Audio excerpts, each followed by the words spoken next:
Welcome to 360 Tamil. இன்னைக்கு இந்த வீடியோல நம்ம எந்த படத்தோட எக்ஸ்பிளனேஷன் பத்தி பார்க்க போறோம்னா, பாலிவுட்ல 2017ல வெளியான மேரி பியாரி பிந்து அப்படின்ற படத்தை பத்தி தான் பார்க்க போறோம். இது ஒரு பக்காவான ரொமான்டிக் படம்னு சொல்லலாம். கண்டிப்பா இந்த படம் உங்க எல்லாருக்குமே பிடிக்கும் நம்புறேன். பார்க்கணும்னு நினைக்கிறவங்க முழு படத்தையும் பாருங்க. இல்ல கதை தெரிஞ்சுக்கிட்டா போதும்னு நினைக்கிறவங்க மேற்கொண்டு இந்த வீடியோவை கண்டினியூ பண்ணுங்க. எக்ஸ்பிளனேஷனுக்குள்ள போறதுக்கு முன்னாடி இந்த வீடியோக்கு ஒரு லைக்க போட்டுருங்க. அது மூலியமா இந்த வீடியோ இன்னும் நிறைய பேர்கிட்ட கொண்டு போய் சேர்க்கப்படும். இப்ப டைம் வேஸ்ட் பண்ணாம நம்ம நேரடியா எக்ஸ்பிளனேஷனுக்குள்ள போயிடலாம். படத்தோட ஸ்டார்டிங் சீனே அபின்னு ஒருத்தரை காட்டுறாங்க. இவர் தான் இந்த படத்தோட ஹீரோவா இருப்பாரு. இவரை பொறுத்த வரைக்கும் நிறைய பேய் கதைகள்லாம் எழுதிட்டு இருக்காரு. அதுல நிறைய அடல்ட் கண்டென்ட்டும் இருக்கும். இதை நிறைய பேர் விரும்பி எல்லாம் படிக்கிறாங்க. அதே சமயம் அடல்ட் கண்டென்ட்லாம் இருக்குல்ல, அதனால நிறைய விமர்சனத்தையும் இவர் சந்திக்கிறாரு. அதெல்லாம் எப்படியோ சமாளிச்சிட்டு இருக்காரு. அதே சமயம் நிறைய பேர் எதுக்காக நீங்க லவ் ஸ்டோரி எல்லாம் எழுத மாட்டீங்க அப்படின்ற மாதிரி கேக்குறாங்க. லவ்ல என்னங்க பெருசா இருக்கு, திரும்ப திரும்ப அதே விஷயம் தான் நடக்க போகுது, புதுசா எழுதுறதுக்கு எதுவுமே இல்ல நிறைய ஸ்கோப் இருக்கு, அதனால தான் இப்படி எழுதுறேன்னு சொல்லிட்டாரு. ஹீரோ எழுதுற எல்லா புக்குமே இட்டு தான் ஆகுது. ரொம்ப சக்சஸ்ஃபுல்லான ரைட்டரா தான் இருந்துட்டு இருக்காரு. ஆனா திடீர்னு ஹீரோக்குள்ள நம்ம லவ் ஸ்டோரி எழுதுனா என்னன்ற மாதிரி ஒரு கேள்வி வருது. லவ் ஸ்டோரி எழுதணும் அப்படின்ற மாதிரி தீவிரமா இவரும் ட்ரை பண்ணிட்டு இருக்காரு. ஆனா சரியாவே இவருக்கு கதை தோண மாட்டேங்குது. ஏறக்குறைய 2 மாசம் ஓடி போயிருது. இப்ப இவரோட பப்ளிஷர் இருக்கார்ல, நீ கதையை ரெடி பண்றேன்னு சொல்லி 2 மாசம் ஆயிடுச்சு, எப்பதான் ரெடி பண்ணுவ அப்படின்ற மாதிரி அடிக்கடி வீட்டுக்கு வராரு. இவரை டிஸ்டர்ப் பண்ற மாதிரி கேள்வி கேட்டுக்கிட்டே இருக்காரு. இவர் அதெல்லாம் கண்டுக்காம ரைட்டிங் வேலையை பார்த்துட்டு இருக்காரு. ஜன்னலை திறந்து வச்சாதான் ஐடியா வரும் அப்படின்ற மாதிரி இந்த நபர் வேகமா ஜன்னலை திறந்துடுறாரு. ஏற்கனவே ஹீரோ எழுதி வச்ச பேப்பர்லாம் காத்துல அடிச்சுட்டு போயிருது. அவனை எல்லா பேப்பரும் எனக்கு கிடைக்கணும் அப்படின்ற மாதிரி பப்ளிஷர் கிட்ட கோவப்படுறாரு. 2 பேருமே சேர்ந்த மாதிரி பேப்பர்லாம் எடுத்துட்டு இருக்காங்க. அப்பதான் ஹீரோவோட அம்மா கிட்ட இருந்து போன் கால் வருது. உடனே நீ ஊருக்கு வரணும்னு சொல்லிட்டாங்க, நான் பிஸியா இருக்கேன்னு சொல்லிட்டாரு. நானும் உன்னோட அப்பாவும் டைவர்ஸ் பண்ண போறோம், வந்து சேரு அப்படின்ற மாதிரி சொல்லிட்டாங்க. வேற ஆப்ஷனே இல்லாம இவரும் ஊருக்கு போகணும்னு முடிவு பண்றாரு. இவரோட ஃபேமிலியை சேர்ந்தவங்க கொல்கட்டால இருப்பாங்க. இவரோட சொந்த ஊரும் கொல்கட்டா தான். இப்ப வீட்டுக்கு வந்து சேர்ந்துடுறாரு. பார்த்தா அப்பாவும் அம்மாவும் நார்மலா தான் இருக்காங்க. அப்புறம் எதுக்காக வர வச்சாங்கன்னு யோசிக்கிறாரு. பார்த்தா சர்ப்ரைஸ் தரதுக்காக தான் வர வச்சிருக்காங்க. பயங்கரமா இவரை பார்த்து எல்லாருமே செலிப்ரேட் பண்ணிட்டு இருக்காங்க. ஹீரோவும் எதுக்காக போய் சொல்லி வர வச்சீங்க அப்படின்ற மாதிரி கேக்குறாரு. இன்னும் 3 நாள்ல உன்னோட அப்பா பர்த்டே வருது, நீ இருந்து செலிப்ரேட் பண்ணிட்டு போ, எங்களுக்கும் சந்தோஷமா இருக்கும் அப்படின்ற மாதிரிலாம் சொல்லிட்டாங்க. இதனால இவரும் ஒரு ஸ்டேஜ்ல சரின்ற மாதிரிலாம் இந்த இடத்துல ஏத்துக்கிறாரு. இங்க இருக்க சொந்தக்காரங்க எல்லாருமே உன் புக்லாம் சூப்பரா இருந்தது அப்படின்ற மாதிரி இவரை பயங்கரமா கொண்டாடுறாங்க. ஹீரோ ரூம்ல பார்த்தா ஒரு நாய் இருக்கு. திரும்பி உன்னை பார்த்ததுல சந்தோஷம் அப்படின்ற மாதிரி அந்த நாயை கொஞ்சம் விளையாடிட்டு இருக்காரு. ஹீரோவோட பெட்ரூம்ல இருந்து ஜன்னல் வழியா பார்த்தா பக்கத்து வீட்டோட ஜன்னல் தெரியுது. அந்த வீட்டையே கொஞ்ச நேரம் இவர் பார்த்துட்டு இருக்காரு. அந்த வீட்டுல தான் பிந்துன்னு ஒருத்தங்க இருப்பாங்க. அவங்களோட ஞாபகம்லாம் வருது. அம்மாவும் பையனுக்கு கல்யாணம் பண்ணி வைக்கணும்னு நினைக்கிறாங்க. அதனால சொந்தக்காரங்கள்ல ஒரு பொண்ணை வர வச்சிடுறாங்க. அந்த பொண்ணோட அப்பா யாருன்னு பாத்தீங்கன்னா ஏக்கன் பாபுல ஒருத்தர் வருவாரு பாத்தீங்களா, அவர் தான். அவரும் உன்னோட புக்கு ஒண்ணு கூட படிக்கலப்பா, உன்னை படிக்க போறேன் அப்படின்ற மாதிரி எடுத்து படிக்கிறதுக்காக வராரு. அவசரப்பட்டு படிக்காதீங்க அங்கிள்னு ஹீரோ சொல்லிட்டாரு. அதை மீறி இவர் இருக்காரு பாத்தீங்களா, அந்த புக்கெல்லாம் படிக்க ஆரம்பிக்கிறாரு. அதுல கொஞ்சம் அடல்ட் கண்டென்ட் இருக்கும்ல, அதெல்லாம் இவர் படிச்சிட்டு இருக்காரு. இதை கேட்டுட்டு இருக்க இவரோட ஒய்ஃப் பயங்கரமா ஷாக் ஆயிடுறாங்க. என்ன இந்த மாதிரிலாம் புக் எழுதிருக்கான் அப்படின்ற மாதிரி யோசிக்கிறாங்க. குறிப்பா கல்யாண விஷயமா பேசுறதுக்காக தான் அந்த ஆன்ட்டி வந்திருப்பாங்க. ஆனா இப்ப சடனா டாபிக்க மாத்திடுறாங்க. வாங்க நம்ம கிளம்பலாம் அப்படின்ற மாதிரி ஹஸ்பண்ட கூப்பிடுறாங்க. ஏன் என்னாச்சு அப்படின்ற மாதிரிலாம் கேக்குறாரு.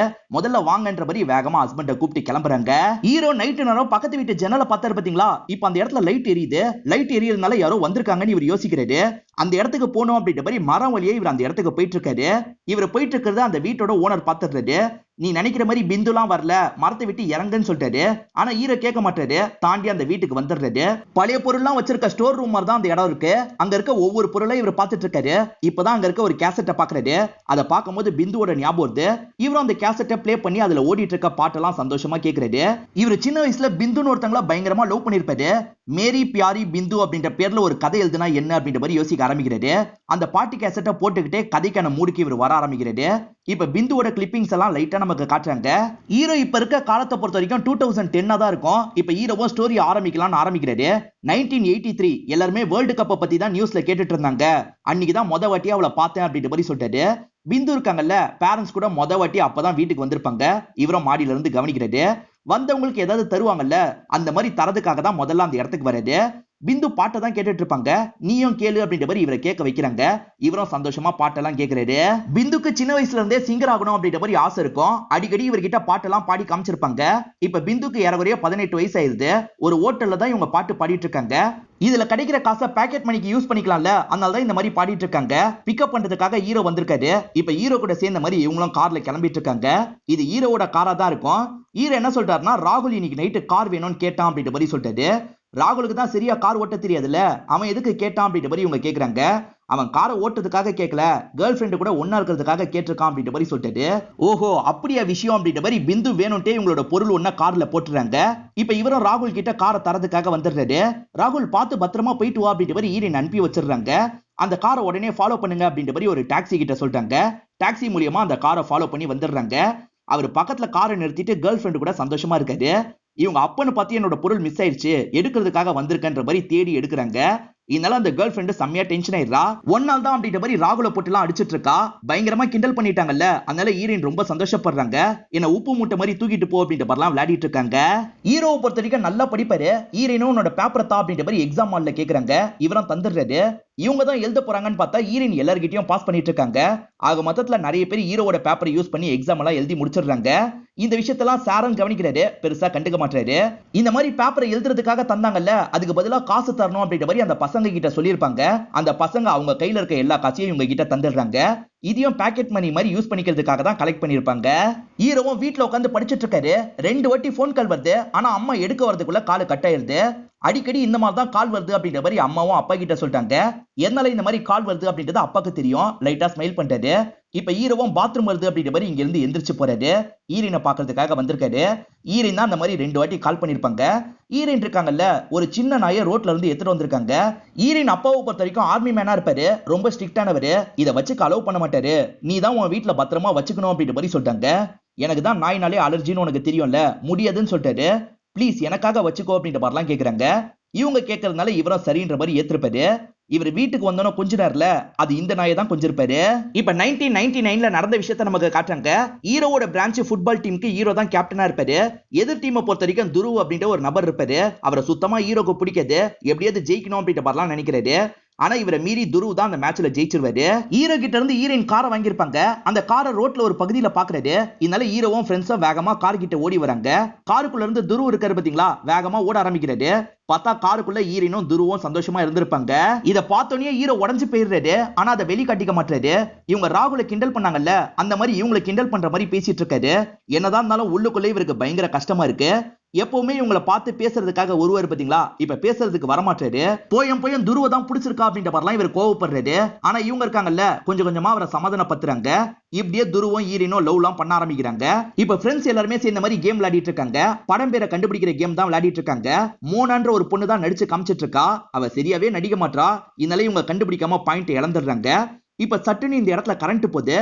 மோனாக்கு ஹீரோவை பிடிச்சிருக்கு போல, கிஸ்லாம் பண்ணிட்டு இருக்கா. இப்ப ஃப்ரெண்ட்ஸ் கேண்டில் ஏத்தும் போது தான் இவங்க 2 பேர் கிஸ் பண்றது தெரிய வருது. ஓஹோ இது வேற நடக்குதா அப்படின்ற மாதிரி கிண்டல் பண்றாங்க. ஹீரோக்கும் மோனாவை பிடிக்குது. கொஞ்சம் கொஞ்சமா பழகுறாரு. என்னதான் நாங்க 2 பேருமே தனித்தனி ரிலேஷன்ஷிப்ல இருந்தாலும் சரி, நாங்க தான் அதிகமா டைம் ஸ்பெண்ட் பண்ணுவோம் அப்படின்ற மாதிரி ஹீரோ சொல்லிட்டு இருக்காரு. ஹீரோ எழுதிட்டு இருக்கும் போது வீட்டுல இருக்கவங்க எல்லாம் மேட்சை பார்த்து பயங்கரமா சத்தம் போடுறாங்க. இதனால ஹீரோவும் டென்ஷன் ஆயிடுறாரு. எதுக்காக இவ்வளவு சத்தம் போடுறீங்க? என்னால இங்க ஃப்ரீயா ரைட்லாம் பண்ண முடியாது. அதனால பக்கத்துல இருக்க ஹோட்டல்ல ஸ்டே பண்றதுக்காக போக போறேன் அப்படின்ற மாதிரி கிளம்பிடுறாரு. ஹோட்டலுக்கு வந்து ரிலாக்ஸா படுத்துடுறாரு. மேற்கொண்டு பாட்டு கேட்டுக்கிட்டே பிளாஷ்பேக்கை யோசிச்சு பார்க்க ஆரம்பிக்கிறாரு. பிந்துவோட அப்பாவும் அம்மாவும் சேர்ந்த மாதிரி கார்ல டிரைவுக்கு போயிருப்பாங்க. அப்பா கொஞ்சம் சரக்கு வச்சிருப்பாரு. அதனால காரை ஏட விடாம ஆக்சிடென்ட் பண்ணிருப்பாரு. அந்த ஆக்சிடென்ட்ல அப்பாக்கு காயம் தான் பட்டிருக்கும். ஆனா அம்மா இறந்து போயிடுறாங்க. இதை ஈரினால ஏத்துக்க முடியல. பயங்கரமா ஃபீல்லாம் பண்ணிட்டு இருக்காங்க. அன்னில இருந்து அப்பா கிட்டே இவங்க பேசவே மாட்டாங்க. ஹீரோவோட அம்மா இருக்காங்கல்ல, அவங்க தான் சமாதானம்லாம் சொல்லிட்டு இருக்காங்க. ஈரனுக்கு ஒரு ஆன்டி ஆஸ்திரேலியால இருப்பாங்க. நான் ஆஸ்திரேலியாவுக்கு போக போறேன்னு ஹீரோ கிட்ட சொல்லிட்டு அவங்க கிளம்பி போயிடுறாங்க. ஹீரோவால இந்த விஷயத்தை ஏத்துக்கவே முடியல. பயங்கர ஃபீலிங்ல இருக்காரு. நான் மும்பைக்கு படிப்பு விஷயமா போக போறேன் அப்படின்ற மாதிரி சொல்லிட்டாரு. வீட்டை சேர்ந்தவங்களும் சரின்னு ஏத்துக்கிறாங்க. இவரை மும்பைக்கு கூட்டு வந்து விட்டுறாங்க. இவரும் அந்த இடத்த வச்சு மேல் படிப்புலாம் படிச்சுட்டு இருக்காரு. அதே சமயம் இவங்க 2 பேருமே லெட்டர் மூலியமா பேசிக்கலாம்னு முடிவு பண்றாங்க. லெட்டர் மூலியமா இவங்க 2 பேருமே பேசி பழகிட்டு இருக்காங்க. ஹீரோவும் இதெல்லாம் யோசிச்சுக்கிட்டே டைப் பண்ணிட்டு இருக்காரு. அப்பதான் பாட்டு பாடிட்டு இருக்க டேப் சடனா நின்றுது. என்ன ஏதுன்னு செக் பண்ணி பார்க்கும் போது தான் டேப் அறுந்து போயிருக்கிறது இவருக்கு தெரிய வருது. இவரும் தெரிஞ்ச அண்ணனை பாக்குறதுக்காக வராரு. இதை கொஞ்சம் சரி பண்ணி தாங்கன்னு கேக்குறாரு. அந்த அண்ணன் என்ன சொல்றாருன்னா, என்னதான் டெக்னாலஜி வந்தாலும் சரி, அந்த காலத்து டேப்பு அந்த காலத்து டேப்பு தான் அப்படின்ற மாதிரி ரெடி பண்ணிடுறாரு. இப்ப அதே கடையில பிளே பண்ணி ஹீரோவும் கேட்கிறாரு. அதை கேட்டவரு மேற்கொண்டு என்ன நடந்தது அப்படின்றதெல்லாம் யோசிக்கிறாரு. ஈரின் டூருக்காக கோவாக்கு வந்திருப்பாங்க. அவங்களுக்கு தெரியாம சர்ப்ரைஸ் பண்ணோம் அப்படின்ற மாதிரி யோசிச்சுட்டு வந்திருப்பாரு. திடீர்னு அவங்க பஸ் கிளம்பி போயிருது. ஐயோ மிஸ் பண்ணிட்டுமே அப்படின்ற மாதிரி இவரும் துரத்திட்டு ஓடுறாரு. இவர் துரத்திட்டு வரதை அவங்களுமே கவனிச்சிடுறாங்க. இப்ப ஹீரோ இருக்காரு பாத்தீங்களா, அங்க இருக்க ஒரு பெரியவர் கிட்ட லிஃப்ட் கேக்குறாரு. அந்த பெரியவரும் பைக்ல வேகமா இவரை கூட்டு வர்றாரு. இப்ப அவங்க இருக்காங்கல்ல, பஸ்ஸை விட்டு இறங்கி இவர் கூட டிராவல் பண்ண ஆரம்பிக்கிறாங்க. இவங்க 2 பேருமே ஜாலியா பேசி டைம் எல்லாம் ஸ்பெண்ட் பண்ணிட்டு இருக்காங்க. இப்ப ஈரின் கிளம்ப வேண்டிய நேரம் வந்துருது. நான் கிளம்புறேன் அப்படின்ற மாதிரி கிளம்பிடுறாங்க. என்னடா ஒரு அக்குட பண்ணல அப்படின்ற மாதிரி இவர் ஃபீல் பண்ணிட்டு இருக்காரு. இப்படி ஃபீல் பண்ணிட்டு இருக்கும்போது அவங்களும் வேகமா ஓடி வந்து இவர் ஹக் பண்றாங்க. இன்னைக்குதான் நான் ரொம்ப சந்தோஷமா இருந்தேன்னு சொல்லிட்டாங்க. இதை கேட்கிற இவருமே பயங்கரமா இந்த இடத்துல சந்தோஷப்படுறாரு. இதுல இருந்து சில மாசத்துல ஈரன் இருக்காங்கல்ல, திரும்பி மும்பைக்கே வந்துருவாங்க. அந்த சமயம் இவர் பசங்க கூட சேர்ந்த மாதிரி தான் ஒரு வீட்டுல ஸ்டே பண்ணிட்டு இருப்பாரு. அதே மாதிரி இவரோட கேர்ள் ஃபிரெண்ட் மோனா இருக்காங்க பாத்தீங்களா, இவர் கூட சேர்ந்த மாதிரி தான் ஸ்டே எல்லாம் பண்ணிட்டு இருப்பாங்க. மோனாவும் இன்னைக்கு வெளியே போலாம்னு சொல்லிட்டாங்க. ஆனா கொஞ்ச நேரத்துக்கு முன்னாடி தான் ஈரன் கிட்ட இருந்து இவருக்கு கால் வந்திருக்கும். அதனால மோனா கிட்ட சாக்கு போக்கெல்லாம் சொல்லிட்டு இவரும் கிளம்பிடுறாரு. இப்ப ஈரன் கூட ஒரு ஹோட்டல்ல வச்சு பேசுறாரு. அவங்க கூட பேசும்போது தான் இவருக்கு சந்தோஷமா இருக்கு. பேசி முடிச்சவரு லேட் நைட்டு தான் வீட்டுக்கு வந்து சேர்றாரு. பிக் பாஸ் பார்த்து டயர்டா மோனா தூங்கிட்டு இருக்காங்க. இவர் பிந்துவை தான் பார்த்துட்டு வந்திருக்காரு அப்படின்றது இந்த ஃப்ரெண்டுக்கு நல்லா தெரியுது. உன் கேர்ள் ஃப்ரெண்டுக்கு தெரியாம நான் பாத்துக்கிறேன், எனக்கு காசு மட்டும் தானே கேட்கிறாரு. இதனால ஈரவும் அவருக்கு கமிஷன் மாதிரி காசெல்லாம் தராரு. ஈரன் மும்பைக்கு வந்துட்டாங்க. இருந்தாலும் சரியான வீடு அமையாம தான் இருக்கு. இப்ப ஈரோ இருக்காரு பாத்தீங்களா, இவர் சைடுல இருக்க ஃப்ரெண்டு கிட்ட எல்லாம் பேசுறாரு. இவங்களுக்காக ஒரு வீடு அரேஞ்ச் பண்ணி தந்துடுறாரு. இவங்களுமே பயங்கரமா இந்த இடத்துல சந்தோஷப்படுறாங்க. வேலையை முடிச்சுட்டு வீட்டுக்கு வந்தோன்னா ஈரோ இருக்காரு பாத்தீங்களா, ஈரனை பாக்குறதுக்காக கிளம்புறாரு. அதுக்கு முன்னாடி ஃப்ரெண்டு கிட்ட காசெல்லாம் தந்துடுறாரு. அவ முழிச்சா எப்படியாவது சமாளி அப்படின்ற மாதிரி தான் காசெல்லாம் தராரு. ஈரனும் முதல்ல ஒரு வேலையில ஜாயின் பண்ணணும்னு நினைக்கிறாங்க. படத்துக்கான ரீ ரெக்கார்டிங் ஒர்க்லாம் நடக்கும் பாத்தீங்களா, அந்த மாதிரி ஒருத்தர் கிட்ட வந்து வேலை கேட்கறாங்க. இவங்க வாய்ஸ் நல்லா இருக்கிறதுனால அவரும் வேலை போட்டு தந்துடுறாரு. இது மூலியமா இவங்க இந்த வேலை பார்த்துட்டு இருக்காங்க. அதே சமயம் சிங்கர் ஆகிறதுக்கு காசெல்லாம் சேர்த்து வச்சிட்டு இருக்காங்க. ஈரவோ நைட்டு நேரம் ஈரன் கூட ஜாலியா டைம் எல்லாம் ஸ்பெண்ட் பண்றாரு. ஒரு நாள் வீட்டுக்கு வரும்போது மோனா இருக்காங்கல்ல, முழிச்சு உட்காந்து இருக்காங்க. இவர் பண்ணிட்டு வந்திருக்க காரியம்லாம் அவங்களுக்கு தெரிஞ்சிருது. பயங்கரமா இவர் மேல கோவப்படுறாங்க. இதுக்கப்புறம் இது செட் ஆகாது, பிரேக்கப் பண்ணிக்கலாம் அப்படின்ற மாதிரி பிரேக்கப் பண்ணிட்டு இங்க இருந்து கிளம்பிடுறாங்க. இவருக்கும் மோனாக்கும் பிரேக்கப் ஆயிடுச்சுல, அதை பத்தி இவரும் ஈரன் கிட்ட சொல்லிட்டு இருக்காரு. என்னன்னு தெரியல, பிரேக்கப் ஆனது நினைச்சு எனக்கு கொஞ்சம் கூட கவலையாவே இல்லை அப்படின்ற மாதிரி சொல்லிட்டாரு.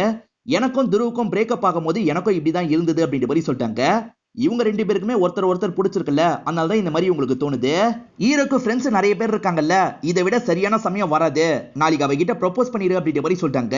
ஈரோவும் சரின்ற மாதிரி ஃப்ரெண்ட்ஸ் கிட்ட ஏத்துக்கிறாரு. மறுநாள் காலையில பேசுறதுக்காக ஈரனை வீட்டுக்கு கூப்பிட்டு இருக்காரு. புதிர் மாதிரி நிறைய கேள்வி இருக்கும் பாத்தீங்களா, அந்த மாதிரி கேள்வி எல்லாம் ஈரன் கிட்ட கேட்டுட்டு இருக்காரு. அவங்களும் ஒவ்வொன்றுக்கா பதில் சொல்றாங்க. ஐ லவ் யூ பதில் வர மாதிரி ஒரு கேள்வியை கேட்கிறாரு. இவங்களும் ஐ லவ் யூன்ற மாதிரி சொல்லிடுறாங்க. இப்ப இவர் இருக்காரு பாத்தீங்களா, ஐ லவ் யூ டூன்ற மாதிரி இவங்க கிட்ட ப்ரொபோஸ் பண்ற மாதிரி பண்றாரு. அதுக்கான பதிலை இவங்க சொல்ல வரதுக்குள்ள யாரோ கதவை தட்டுறாங்க. யாருன்னு பார்த்தா பேரண்ட்ஸ் வந்திருக்காங்க. இந்த நிலைமையில உள்ள வந்தா அவ்வளவுதான் யோசிக்கிறாரு. 2 நிமிஷம் மட்டும் வெளியேறுங்கன்னு சொல்றாரு. ஈரோவோட எல்லா ஃப்ரெண்ட்ஸும் போதையில இருப்பாங்க. இப்ப ஈரோவும் எல்லாரையும் எழுப்பி சீக்கிரமா ரெடி ஆகுங்க அப்படின்ற மாதிரி சொல்றாரு. இந்த டைம் ஈரின் வெளியே வந்து பேரண்ட்ஸ் கிட்ட பேச ஆரம்பிக்கிறாங்க. ஈரின் இருக்கிறதுனால அம்மா இந்த இடத்துல பயங்கரமா ஷாக்லாம் ஆயிட்டு இருக்காங்க. ஈரின் என்ன பண்றாங்கன்னா, அம்மா கிட்ட கொஞ்சம் கிண்டல் பண்ற மாதிரிலாம் பேசி விளையாடிட்டு இருக்காங்க. பசங்க எல்லாரையும் ஸ்டெடியா உட்கார வச்சதுக்கு அப்புறம் தான் ஈரோ இருக்காரு பாத்தீங்களா, அப்பாவையும் அம்மாவையும் உள்ள கூப்பிட்டு பேசலாம் ஆரம்பிக்கிறது. இந்த டைம் ஈரின் நான் கிளம்புறேன் அப்படின்ற மாதிரி கிளம்புறதுக்கு தயாராகிறாங்க. இவர் இருக்கார்ல, நான் உங்ககிட்ட ஒண்ணு சொன்னேன், நீ பதிலே சொல்ல, உன் பதில சொல்லு அப்படின்ற மாதிரிலாம் கேட்டுட்டு இருக்காரு. நீ ப்ரொபோஸ் பண்ணி ஏத்துக்காம இருப்பனா, உன்னை எனக்கு ரொம்ப பிடிக்கும், ஐ லவ் யூ டூன்ற மாதிரி இவங்களும் கண்ணத்துல கிஸ் பண்ணிட்டு இங்க இருந்து கிளம்ப ஆரம்பிக்கிறாங்க. இவங்க கிஸ் பண்ணிட்டு போனதெல்லாம் அம்மா பாத்துருவாங்க. இவங்க 2 பேருமே லவ் பண்றது அப்பாக்கு எப்பயோ தெரியும்ல, அதனால அப்பா பெருசா எந்த எதிர்ப்பும் தெரிவிக்க மாட்டாரு. ஹீரோவா அவங்களை எப்படியாவது பாடகியா மாத்தணும்னு நினைக்கிறாரு. அவங்களும் இண்டிபெண்டன்ட் ஆல்பம் ரெடி பண்ணணும்னு யோசிக்கிறாங்க. அதுக்கான காசெல்லாம் கஷ்டப்பட்டு இவங்க 2 பேர் பரட்டிடுறாங்க. ஹீரோனும் இவங்களுக்கு பிடிச்ச மாதிரி ஆல்பத்தெல்லாம் டிசைன் பண்ணிட்டு இருக்காங்க. இப்பதான் அப்பா கிட்ட இருந்து இவங்களுக்கு மெசேஜ் வருது. இதெல்லாம் பக்கத்துல இருந்து ஹீரோவும் கவனிக்கிறாரு. இவங்க எந்த ரிப்ளைவும் பண்ணாம இருக்காங்க. ரிப்ளை பண்ணல அப்படின்ற மாதிரி கேட்கிறாரு. என்னால முடியல அப்படின்ற மாதிரி இவங்களும் ஃபீலிங்கா சொல்லிட்டு இருக்காங்க. ஒரு நாள் இவங்க டப்பிங் எல்லாம் பண்ணிட்டு இருக்கும் போது கரெக்டா அப்பா அந்த இடத்துக்கு வந்துடுறாரு. ஹீரோ தான் கூட்டு வந்திருக்காரு அப்படின்றது இவங்களுக்கும் தெரியுது. இப்ப அப்பாவும் இந்த இடத்துல கொஞ்சம் ஃபீலிங்கா பேச ஆரம்பிக்கிறாரு. நான் வேணும்ட்டே அந்த விஷயத்த பண்ணல, அந்த விஷயத்துக்காக இன்னைக்கு வரைக்கும் நான் ஃபீல் பண்ணிட்டு இருக்கேன் அப்படின்ற மாதிரிலாம் அழ ஆரம்பிச்சிடுறாரு. இவங்களுக்கும் மனசு கேட்க மாட்டேங்குது. இந்த இடத்துல அப்பாவை சமாதானப்படுத்துறாங்க. இவங்க 2 பேருமே இந்த இடத்துல சேர்ந்துடுறாங்க. ஹீரோவை இவங்க லவ் பண்றாங்கல்ல, அந்த விஷயத்தெல்லாம் அப்பா கிட்ட வெளிப்படுத்துறாங்க. ஓஹோ, இதனால தான் என்ன கூட்டு வந்தியா அப்படின்ற மாதிரி அப்பாவும் ஹீரோவை பத்தி கிண்டலா கேட்கிறாரு. இவங்க 2 பேருமே சேர்ந்த மாதிரி ஒரு ஆல்பத்தை பக்காவா ரெடி பண்ணிடுறாங்க. ஆல்பம் ரெடி பண்ணா கடையில டீல் பேசி வைக்கிற மாதிரி தான் இருக்கும். அந்த மாதிரி ஒரு கடையில ஷோகேஸ் பண்ற மாதிரி நிறைய வச்சிடுறாங்க. யாராவது வாங்குவாங்களான்னு கண்ணாடிக்கு வெளியே இருந்து ஹீரோயின் கவனிச்சுக்கிட்டே இருக்காங்க. ஆனா வரவங்க எல்லாருமே மத்த ஆல்பத்தை தான் வாங்குறாங்க, இந்த ஆல்பத்தை வாங்க மாட்டாங்க. பெருசா இவங்க ஆல்பம் போலன்றது அங்க இருக்கவருக்கும் தெரிய வந்துருது. இதுக்கு மேல என்னால வைக்க முடியாது, சாரின்ற மாதிரி சொல்றாரு. இப்ப எல்லா ஆல்பத்தையும் ரிமூவ் பண்ணிடுறது. இதெல்லாம் பாக்குற ஹீரோனும் இந்த இடத்துல பயங்கரமா உடஞ்சு போயிடுறாங்க. இந்த மாதிரி டைம்ல ஹீரோவும் சர்ப்ரைஸ் பண்ணணும்னு நினைக்கிறாரு. 2 பேரோட ஃபேமிலி ஃப்ரெண்ட்ஸ் எல்லாருமே வந்துடுறாங்க. இப்ப ஹீரோவும் அவங்க கூட சேர்ந்த மாதிரி டான்ஸ் எல்லாம் பண்றாரு. will you marry me அப்படின்ற மாதிரி காட்டுறாரு. இவங்களுக்கு அதை பார்த்தோன்னா சட்டுன்னு ஷாக் ஆயிருது. இருந்தாலும் எல்லாரும் முன்னாடியே மறுக்க முடியாதுல்ல, சரின்ற மாதிரி ஏத்துக்கிறாங்க. இப்ப நைட்டு நேரம் இவங்க 2 பேருமே வீட்டுல வச்சு பேசிக்க ஆரம்பிக்கிறாங்க.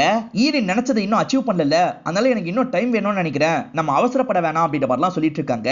ஈர என்ன சொல்றாருன்னா, ஏற்கனவே நம்ம 2 பேருக்கு வயசாயிருச்சு, இதான் சரியான சமயம், நான் சொல்றதை கேளு அப்படின்ற மாதிரிலாம் சொல்லிட்டாரு. நார்மலா பேசிட்டு இருந்தவங்க போக போக கோவமா ஆர்குமெண்ட் மாதிரி பண்ணிட்டு இருக்காங்க. இந்த சவுண்ட் கேட்டு 2 பேரோட பேரண்ட்ஸும் முழிச்சிடுறாங்க. என்ன இவ்வளவு கோவமா பேசிட்டு இருக்காங்க அப்படின்ற மாதிரி அவங்களும் சீரியஸா இவங்க பேசிட்டு இருக்கிறதெல்லாம் கவனிச்சிட்டு இருக்காங்க. இப்ப ஈரவும் கடைசியா நீ என்னதான் சொல்ற அப்படின்ற மாதிரி கேக்குறாரு. இந்த கல்யாணம் எனக்கு வேணாம் அப்படின்ற மாதிரி இவங்களும் சொல்லிட்டாங்க. இவரும் ஒரு ஸ்டேஜ்ல சரின்ற மாதிரி ஏத்துக்கிறாரு. ஈரன் இருக்காங்கல்ல, பெங்களூருக்கு மூவ் ஆயிடுவாங்க. ஏகப்பட்ட வாட்டி இவர்கிட்ட பேசுறதுக்காக கால்லாம் பண்ணிருப்பாங்க. ஆனா இவர் கோவமா இருக்காருல்ல, அதனால அவங்க கிட்ட பேச மாட்டாரு. இருந்தாலும் ஒவ்வொரு நாளும் அவங்கள மிஸ் பண்ணிக்கிட்டே தான் இருப்பாரு. இப்படியே ஒரு 2 வருஷம் ஓடிடுது. இவர் அப்பதான் பப்ளிஷரை பாக்குறதுக்காக வராரு. இவர் ஒரு சூப்பரான கதை எழுதியிருப்பாரு. அந்த கதையெல்லாம் பப்ளிஷர் கிட்ட தராரு. ஆனா படிச்சு முடிச்ச பப்ளிஷர் இருக்காருல்ல, இதுல ஆர்ட்டா எதுவுமே இல்ல, மக்கள் ஆர்ட்டா இருக்கிறது தான் விரும்புறாங்க, அதனால கதையில கொஞ்சம் அடல்ட் கண்டென்ட் எல்லாம் சேருங்க, அதுக்கப்புறம் என்ன பண்றதுன்றத பத்தி யோசிப்போம் அப்படின்ற மாதிரி சொல்றாரு. ஹீரோவும் சரின்ற மாதிரி கிளம்புறாரு. பப்ளிஷர் சொன்ன மாதிரி தான் இவரோட ஃபர்ஸ்ட் புக்கை ரிலீஸ் பண்ணிருப்பாரு. நிறைய பேர் பாராட்டுறதுக்காக இவருக்கு கால் பண்ணிக்கிட்டே இருப்பாங்க. அந்த மாதிரி தான் ஒரு அன்னோன் நம்பர்ல இருந்து கால் வரும். இவரும் அட்டன் பண்ணி பேசுறாரு. பார்த்தா பேசுறது பிந்துவா தான் இருப்பாங்க. இன்னும் என் மேல கோவமா தான் இருப்பேன்னு எனக்கு தெரியும், அதனால தான் வேற நம்பர்ல இருந்து கால் பண்ணேன், உன் புக்கை படிச்சேன் நல்லா இருந்தது அப்படின்ற மாதிரிலாம் சொல்லிட்டு இருக்காங்க. சரி நீ என்ன பண்ணிட்டு இருக்க, நீ நினைச்சதை உன்னால பண்ண முடிஞ்சதா அப்படின்ற மாதிரி கேக்குறாரு. இவங்க நினைச்ச மாதிரி பெருசா எதுவும் பண்ணிருக்க முடியாது. இவங்க அதை நினைச்சு கொஞ்சம் ஃபீலிங்கா பேசிட்டு இருக்காங்க. அதே சமயம் எனக்கு சீக்கிரமா கல்யாணம் நடக்க போகுது அப்படின்ற மாதிரி சொல்றாங்க. இதை கேட்கிற இவரு ஷாக் ஆயிடுறாரு. இதுக்கு நம்மள கல்யாணம் பண்ணிருக்கலாமே அப்படின்ற மாதிரிலாம் யோசிக்கிறாரு. இருந்தாலும் பெருசா கேர் பண்ணிக்காத மாதிரி பேசிட்டு இருக்காரு. எனக்கு நிறைய வேலை இருக்கு, நான் அப்புறமா கால் பண்றேன்னு காலை கட் பண்ணிடுறாரு. அன்னைக்கு பேசினவர் அதுக்கப்புறம் பேசி இருக்கவே மாட்டாரு.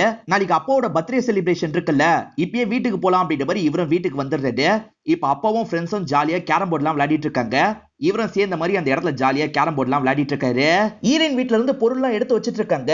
எதுக்காக பொருள்லாம் எடுத்து வச்சிட்டு இருக்கீங்க அப்படின்ற மாதிரி ஹீரோ கேக்குறாரு. இந்த வீட்டை விக்கலாம்னு முடிவு பண்ணிருக்கேன், பொண்ணுக்கும் மாப்பிளைக்கும் காசு தேவைப்படுது, தரதுக்காக தான் இப்படி பண்றேன் அப்படின்ற மாதிரி சொல்லிட்டாரு. இப்பதான் பப்ளிஷர் இவரை பாக்குறதுக்காக வீட்டுக்கே வந்துடுறாரு. இப்ப ஹீரோ கிட்ட பேசுறதுக்காக துரத்த ஆரம்பிக்கிறாரு. இவர்கிட்ட மாட்டிடக்கூடாது அப்படின்ற மாதிரி ஹீரோவும் திருச்சி இங்க இருந்து ஓடிடுறாரு. ஹீரோவோட அப்பா பர்த்டே இன்னைக்கு தானே பிளான் பண்ணிருப்பாங்க. அதுக்கான டெக்கரேஷன் ஒர்க்லாம் பரபரப்பா போயிட்டு இருக்கு.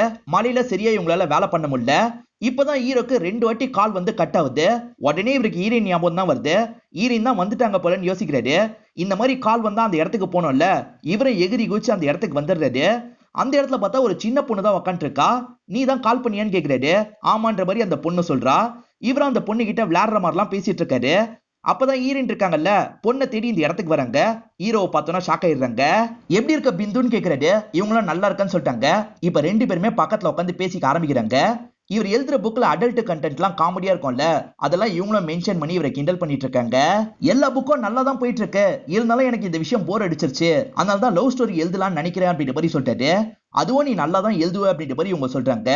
நம்ம எழுதியிருக்க ஸ்டோரியை இவங்க கிட்ட காட்டினா என்னன்ற மாதிரி யோசிக்கிறாரு.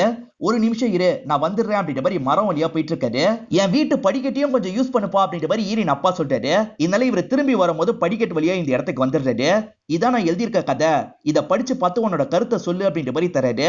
இவங்களும் சரின்ற மாதிரி அந்த கதையை வாங்கி இந்த இடத்துல படிக்கலாம் ஆரம்பிக்கிறாங்க. இது வரைக்கும் நமக்கு காமிச்சாங்கல்ல, அதெல்லாம் ஹீரோயின் படிச்சிருந்தாங்க. மேற்கொண்டு அவங்க படிக்கிறத நமக்கு காட்டுறாங்க. ஹீரோ இருக்கார்ல, அவங்க கல்யாணத்துக்கு முன்னாடி அவங்கள போய் ப்ரொபோஸ் பண்ணோம் அப்படின்ற மாதிரி வேகமா அவங்கள பாக்குறதுக்காக அந்த ஊருக்கு வந்துடுறாரு. இப்ப அவங்களும் இவரை பார்த்து ஷாக் ஆகுறாங்க. இவர் ப்ரொபோஸ் பண்ணிடுறாரு. இவங்க 2 பேருமே அந்த இடத்துல கிஸ்லாம் பண்ணிக்க ஆரம்பிக்கிறாங்க. இந்த மாதிரி தான் இவர் கதையை கம்ப்ளீட் பண்ணிருக்காரு. மக்கள் பொதுவா ஹாப்பி எண்டிங்க தான் விரும்புவாங்க, அதனால தான் இந்த மாதிரி ஒரு முடிவை வச்சேன் அப்படின்ற மாதிரி இவரும் சொல்லிட்டாரு. இவங்களும் சிரிக்கிறாங்க. என்னால புரிஞ்சுக்க முடியுது, நல்லா இருக்கு கதை, இந்த அப்படின்ற மாதிரி இவர்கிட்ட அந்த டிராஃப்ட தராங்க. இவர் என்ன சொல்றாருன்னா, இதை நான் வெளியிடுவேன்னு நினைச்சியா, இது உனக்கும் எனக்குமானது, இது எப்பவுமே நமக்குள்ளதான் இருக்கணும் அப்படின்ற மாதிரி டிராஃப்டை இவங்க கிட்டே தராரு. ஈரின் அடிக்கடி உப்பு மூட்டை தூக்கம்லாம் சொல்லுவாங்கல்ல, அது சம்பந்தமா 2 பேருமே பேசிக்க ஆரம்பிக்கிறாங்க. இப்போ நான் உப்பு மூட்டை தூக்கவா அப்படின்ற மாதிரி இவர் கேக்குறாரு. அப்பதான் ஈரின் பொண்ணு இருக்கா பாத்தீங்களா, ஈரினை நோக்கி ஓடி வரா. இவங்களும் பொண்ணை கையில தூக்கிக்கிறாங்க. இப்ப நான் ரொம்ப பாரமா இருக்கேன், உனக்கு தூக்கிறதுக்கு கஷ்டமா இருக்கும் அப்படின்ற மாதிரி சொல்றாங்க. அதாவது ஃபேமிலி பொண்ணுன்னு ஆயிடுச்சுல்ல, அதுதான் மீன் பண்ணி இந்த இடத்துல சொல்றாங்க. இவருமே புரிஞ்சுக்கிறாரு. இப்ப செலிப்ரேஷனுக்கு டைம் ஆனதுனால இவங்களும் கீழே வராங்க. மழை பயங்கரமா இன்னும் பேஞ்சிட்டு இருக்கு. இவர் என்ன பண்றாருன்னா, மலையில நனையலாம் செய்யறாரு. நீயும் வான்ற மாதிரி ஈரினை கூப்பிடுறாரு. இப்ப ஈரினும் மலையில வந்து நனையிறாங்க. இவங்க 2 பேருமே மலையில நனைஞ்சுக்கிட்டே ஜாலியா டான்ஸ் ஆடிட்டு இருக்காங்க. பிந்து இன்னைக்கு வேற ஒருத்தரோட ஒய்ஃபா இருக்கலாம், வேற ஒரு பொண்ணுக்கு அம்மாவா இருக்கலாம், வேற ஒருத்தங்களுக்கு மருமகளா இருக்கலாம், ஆனா என்னைக்குமே என்னோட காதல் பிந்து தான் அப்படின்ற மாதிரி இவரோட வாய்ஸ் ஓவர் சொல்லுது. இதோடயே இந்த படத்தை முடிச்சிடுறாங்க. இந்த படம் உங்க எல்லாருக்குமே பிடிச்சிருக்கோம் நம்புறேன். இந்த வீடியோ உங்களுக்கு பிடிச்சிருந்ததுன்னா லைக் பண்ணுங்க, கமெண்ட் பண்ணுங்க, மறக்காம 360 தமிழ் சேனலை சப்ஸ்கிரைப் பண்ணுங்க. தொடர்ச்சியே இந்த மாதிரி வீடியோக்கள் வந்துகிட்டே தான் இருக்கும்.